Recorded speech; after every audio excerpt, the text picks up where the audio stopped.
இன்னும் அவர் கட்சி ஆரம்பித்து பத்திரிகையாளரே சந்திக்காதவர். இப்போ கலைஞரோட பழைய ஃபோட்டோவெல்லாம் பார்த்தீங்கன்னா அவர் உட்காந்துருப்பார், சுற்றி ஒரு 100 பத்திரிகையாளரை பேட்டி எடுப்பாங்க.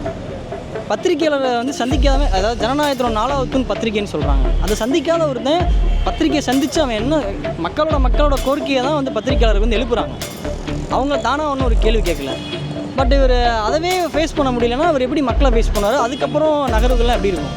அவர் எத்தனை வயசில் சினிமாவில் நடிக்க வந்தாருன்னு முதல்ல சொல்லுங்கள். எத்தனாயிரம் கோடி சம்பாரித்து வச்சிருக்கிறாருன்னு சொல்லுங்கள். எத்தனாயிரம் கோடியில் எத்தனாயிரம் கோடி இந்த மக்களுக்காக கொடுத்துருக்கிறாரு, உதவி செஞ்சுருக்கிறாரு. எத்தனை அறக்கட்டளை இருக்குது, எத்தனை ஊனமுற்றோர் பள்ளி இருக்குது, எத்தனை மக்களை பாதுகாத்துருக்கிறாரு. சமூகத்தை நோக்கி தன் சமூகம்னு ஒன்று இருக்கு இல்லையா, அந்த சமூகத்துக்கு இவர் என்ன செஞ்சுருக்கிறாருன்னு முதல்ல சொல்லுங்கள். அதுக்கப்புறம் வந்து பொது சமூகத்தை பற்றி பேசுகிறதுக்கு இவரை கட்சி துவங்க சொல்லுங்கள். ஒரு புத்தகத்தை பற்றி வெளியிடும் பொழுது அவங்களை பற்றி தான் பேசணுமே தவிர்த்து அவருடைய அரசியலை பேசுகிறது வந்து அது மேடை இல்லை. நீங்கள் புத்தகத்தை வெளியிட்ருக்கீங்க, அந்த புத்தகத்தில் என்ன இருக்குது, நார்மலாக புத்தகம் வெளியிடும் பொழுது அந்த புத்தகத்தில் என்ன இருக்குது, யார் யார் எப்படி எழுதியிருக்காங்க, இதை தான் சொல்லுவாங்க. இவர் வந்து அவருடைய அரசியலை பேசியிருக்காரு, அது தப்பு. அம்பேத்கர்ன்றவர் வந்து எல்லா போராட்டத்துக்கும் எல்லாத்துக்கும் வந்தார், பண்ணார், மக்கள் நலனுக்காக பாடுபட்டார், தாழ்த்தப்பட்டவங்களுக்காக சப்போர்ட் பண்ணார், எல்லாம் செஞ்சார். இவர் எதுவுமே செய்யலை, ஒன்லி சினிமாவில் மட்டும் நடித்தார். சினிமாவில் கூட மக்களுக்கு வேண்டிய கருத்து சொல்லவே இல்லையே. புத்தக வெளியீட்டு விழா நடந்தது, அதில் விஜய் அவர்கள் கலந்துக்கிட்டாங்க. விஜய் அவர்கள் கலந்துக்கிட்ட வந்து அரசியல் மேடையாக மாற்றிட்டாரு, அது அம்பேத்கரை பற்றி அவர் பேசலை அப்படின்ற மாதிரி நிறைய பேர் விமர்சனம் வைக்கிறாங்க. இதை நீங்கள் எப்படி பார்க்குறீங்க? இப்போ சொல்லுவாங்க 2000 கோடி ரூபாய் பிஸ்னஸை விட்டுட்டு இங்கே வந்திருக்காரு, அப்படி பண்ணுறாரு எப்படி பண்ணுறாருன்னு சொல்லலாம்.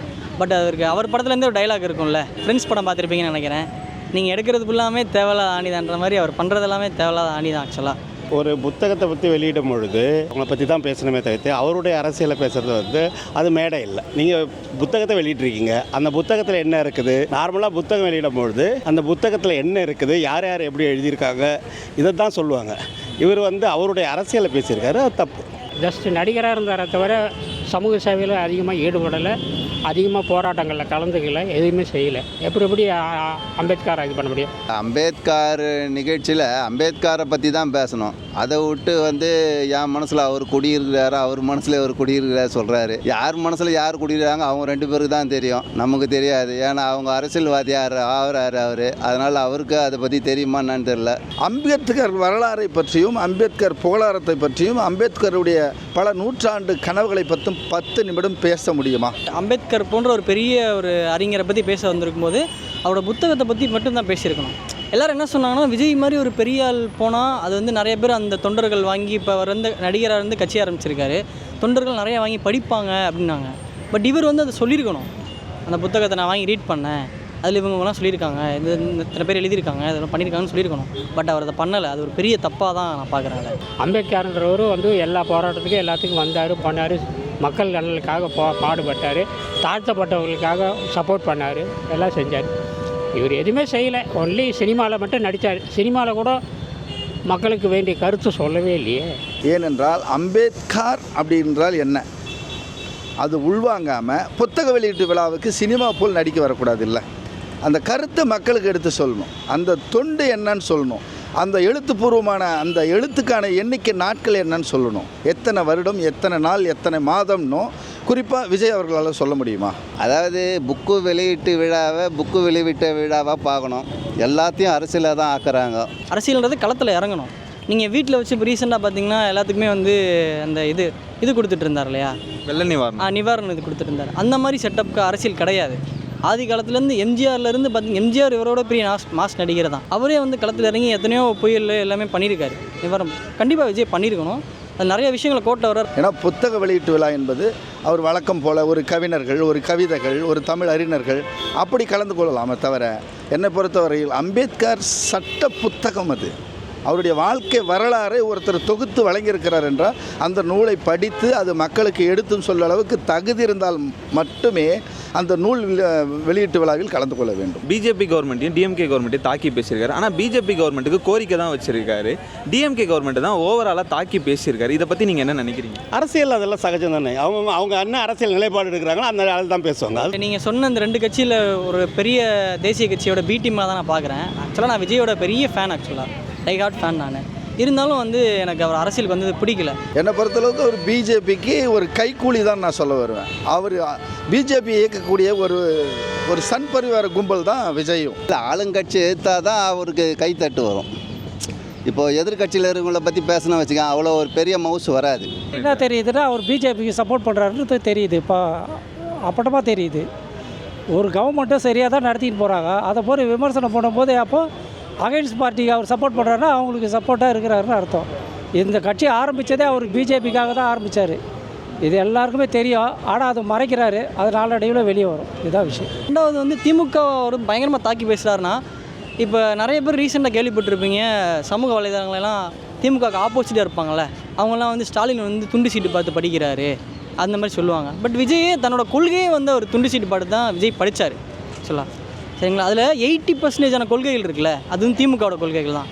அது நிறைய சீனியருக்கு தெரியும். பட் இப்போ இருக்க ஜென்ரேஷனுக்கு தெரியுதானு தெரில. பொலிட்டிக்ஸில் வந்து எல்லோரும் கலந்து பேசுவாங்க. யாராக இருந்தாலும் சரி, அரசியல்னு வந்துட்டாங்கன்னா இன்னொருத்தரை தாழ்த்தி பேசுறது, இன்னொருத்தர் உயர்த்தி பேசுறது, இது சகஜம் இல்லை. இனி வருங்கால இப்போ தான் ஆரம்பிச்சிருக்கிறாரு, முதல் ஸ்டெப் வச்சுருக்காரு. அதனால் நம்ம எந்த கருத்தும் சொல்ல முடியாது. இன்னும் வளரட்டும், ஆட்சி அமைக்கணும், பேசட்டும், இன்னும் பல மீட்டிங் பார்க்கணும், அவர் பல பேச்சு பேசணும், பல தலைவர்களோட சந்தித்து கூட்டணி அமைக்கணும். அதுக்கப்புறம் அவர் ஆட்சிக்கு வராரா என்னங்கிறது மக்கள் முடிவு பண்ணணும். இல்லையா, அந்த ஒரு கட்சிக்கும் ஒரு கோட்பாடுகள் இதுகள்லாம் இருக்குது. அந்த இதை இப்போ பேஸ் பண்ணி அவங்க பேசுகிறாங்க. அவங்க கட்சிக்கு அவங்களுக்கு ஒரு கட்சியை பிடிச்சிருக்கும், பிடிக்காமல் இருந்திருக்கும். அதனால் அவருக்கு இவங்க டிஎம்கேல நடவடிக்கை பிடிக்கல, அதனால் அதை தாக்கி பேசியிருக்கிறாரு. அதனால தான் அவர் வந்து நேரடியாக வந்து இவ்வளோ மக்களுக்கான அநீதி ஏற்படுது, பிஜேபி எதிர்கொள்கிறதுக்கான திராணி இல்லாததான் இங்கே நம்ம தமிழ்நாட்டை ஆளக்கூடிய அரசை வந்து சாடுறாங்க. இவரே முதலமைச்சர் ஆனாலும் இந்த இடத்துல தான் நின்று இந்த வேலை தான் செய்ய முடியுமா தவிர, இவர் போய் எனக்கு இது பிடிக்காது, சேத்துலேயும் செதலையும் நிற்க முடியாது அப்படின்னு சொன்னால் மனிதாபிமானம் இல்லாத ஒரு தலைவராக இவர் உருவெடுத்திருக்கிறாருன்னு தான் என்னால் சொல்ல முடியும். இல்லை, நம்ம டிஎம்கே கவர்மெண்ட்டுன்னு இல்லை, சும்மா ஃபோட்டோ ஷூட் எடுக்கக்கூடாதுன்னு சொல்கிறாரு. சும்மா போயிட்டு நிவாரண உதவினா மக்களோட கரெக்டாக நின்று நிவாரண உதவி பண்ணணும். ஆனால் இந்த நிவாரண உதவி பார்த்தீங்கன்னா வருஷம் மழை பெய்யுது, வருஷம் வேட்டியை மடித்து கட்டிட்டு போய் நிற்கிறாங்களே தவிர மக்களுக்கு வந்து உருப்படியான நிவாரண உதவி எதுவுமே போகிறதில்ல. சும்மா வந்து மீடியாவில் ஹைப் பண்ணுறாங்களே தவிர ஒன்றும் மக்களுக்கு கரெக்டான ஒன்றும் எதுவும் போய் சேரதில்லை எனக்கு தெரிஞ்சு. இப்போது மாநாட்டில் பேசுனதும் ஆளுங்கட்சி தான் எதிர்த்து பேசுகிறாரு. புக்கு வெளியீட்டு விழாவிலையும் திமுகவை எதிர்த்து தாங்க எல்லாரும் வந்து அரசியலே பண்ண முடியும். திமுக எதிர்த்தா தான் அப்போ தான் இவங்க கட்சியை நடத்த முடியும். அது எம்ஜிஆர் காலத்துலேருந்தே சரி, வைகோ வெளியே வந்தார், திமுக எதிர்த்தா வெளியே வந்தார். எல்லாருமே வந்து திமுக எதிர்த்தா தான் இங்கே வந்து அரசியல் பண்ண முடியும். அண்ணா திமுக வந்து திமுக எதிர்த்தா தான் அரசியல் பண்ண முடியும். இப்போ பாஜக வந்து இன்றைக்கி கட்சி வளரணும்னா திமுக எதிர்த்து தான் வந்து கட்சி பண்ண முடியும். அந்த மாதிரி தான். இன்னும் அவர் அரசியல் கற்றுக்குட்டி தான். இன்னும் எலெக்ஷன் இருக்குது, நாமினேஷன் பண்ணணும், அவர் வந்து கேண்டிடேட் அறிவிக்கணும், இன்னும் பல தூரம் அவர் கடக்க வேண்டியது இருக்குது. பட் திருமாவளவன் வந்து அப்படி கிடையாது. அவர் ஒரு பெரிய அறிஞர் அவர். பட் அவர் பேசுகிறது தேவையில்லாத வேலை நான் நினைக்கிறேன். தமிழ்நாட்டில் நடக்கிற நிலைமையை பற்றி அவர் சொன்னார். அதனால் இப்போ அதுவும் சொன்னார். நம்ம அரசியலை இந்திய அரசியல்னால் இப்போ மேலே இருக்க அரசியலும் இப்படி தான் நடக்குது, கீழே இருக்க அரசியலும் அதுமாரி தான் நடக்குது, ரெண்டுமே சரியாக இருக்குதுன்னு சொல்லலை. இந்த மாதிரி கோரிக்கை வச்சார். அதாவது அம்பேத்கர் நினைவு நாளை வந்து ஜனநாயகம் அது ஒரு இது சொன்னார். எனக்கு அது கரெக்டாக வரல. அதை மாற்றணுன்றதுக்கொசரம் தான் அந்த விஷயத்த சொன்னார், கோரிக்கையாக சொன்னார். திருமாவளவன் அவர்கள் இருக்கார்ல, அவரும் வந்து அந்த புத்தக வெளியீட்டு விழாவில் கலந்துக்கிற மாதிரி இருந்தது. ஆனால் அவர் லாஸ்ட் மினிட்ல அவர் கலந்துக்கல. இது வந்து விஜய் அவர்கள் என்ன சொல்லியிருக்காங்க, கூட்டணி ப்ரெஷர்னால மட்டும்தான் அவர் வந்து வரலை அப்படின்ற மாதிரி சொல்லியிருக்காரு. அவர் வரலனாலும் அவர் மனசு இங்கே தான் இருக்குன்ற மாதிரி பேசியிருக்காரு. கலந்துக்கிற முடிவில் தான் இருந்தார். அதுக்கு முன்னாடி அகைன்ஸ்ட் பார்ட்டி எதிர்கட்சிகள்லாம் வந்து அவரை நிறைய விமர்சனத்துக்கு ஆளாக்கிட்டாங்க. அந்த இது எதுக்கு நம்ம அந்த பழி நம்மளுக்கு தேவையில்லை, அதனால் அவர் தவிர்த்துட்டார். திருமாவளவன்லாம் அவர் வந்து அரசியல் அனுபவம் வாய்ந்தவர். அவர் வந்து தேவையில்லாததுக்கெல்லாம் விமர்சனம் பண்ணும்போது அந்த விமர்சனத்தை அவர் எப்படி ஏற்றுக்குவார்? தப்பே செய்யாதவங்க ஒருத்தர் எப்படி தண்டனை ஏற்றுக்கிற மாதிரி தான் இதெல்லாம். திருமாவளவனுடைய கேரக்டர், அவருடைய பலம் என்பது அவருக்கு தெரியும். கூட்டணி வச்சு வரதெல்லாம் அவங்க அதை வச்சு தான் பேச முடியும். இப்போது விஜய் பேசணுன்னா அவர் வரலனால அதை வச்சு தான் அவர் பேசிக்கிறார். அவ்வளோதானே கண்டி, மற்றபடி வேறு ஒன்றும் இல்லை. அதிகப்படியான பேச்சா தோணுது. அவர் வந்து நிறையா பேசியிருக்காரு, நிறைய புத்தகம் எழுதியிருக்காரு. அம்பேத்கரை பற்றி சொல்ல சொன்னால் அவருக்கு வந்து ஒரு பல நாள் மேடை போட்டு பல நாள் பேசுவார். அந்தளவுக்கான அறிவும் அவர் வந்து இருக்குது. அவருக்கு சாதாரண ஒரு மனுஷன் கிடையாது திருமாவளவன். அவர் ப்ரெஷர்னாலலாம் இங்கே வராமல் இல்லை. இப்போ அவர் சப்போஸ் வந்திருந்தாலுமே என்ன பேசியிருப்பாங்கன்னா, அம்பேத்கர் நூல் வெளியீட்டு விழாவில் வந்து திருமாவளவன் விஜய் அவர்களும் கூட்டணி பேசினார்கள்னா தலைப்பு வந்திருக்குமே ஒழிய சாதாரணமாக அவங்களுக்கு வந்திருக்காது. அந்த நூல் வெளியிடுறதுக்கான ஒரு ரீசனே இல்லாமல் போயிடும். இன்றைக்கி வந்த ஒரு விஜய் அவர்கள் வந்து அம்பேத்கர் நூல் வெளியீட்டு விழாவுக்கே வர முடியலன்னு சொல்லி திருமாவை சாடுறதோ அது நாகரிகமான செயல் அல்ல. திருமாவுக்கும் அவருக்கும் கடல் கடந்த நீளங்கள் இருக்கிறது. ஏன்னா அவர் அடித்தளத்திலேருந்து மக்களுடைய புரட்சிகர வழியில் வந்தவர் திருமா. இவர் சினிமா நடித்து வந்தவர் விஜய் அவர்கள். அவருடைய நிகழ்வானது சினிமா கூத்து போல தான் இருக்கிறத தவிர அரசியலுக்கான நாகரிகமான அது மேடையாக இல்லைன்னு என்னுடைய கருத்து இது. அதாவது எப்பயுமே ஒரு கூட்டணி கட்சியை அரண் வச்சு தான் போனோம் எல்லா விஷயத்துலையும்.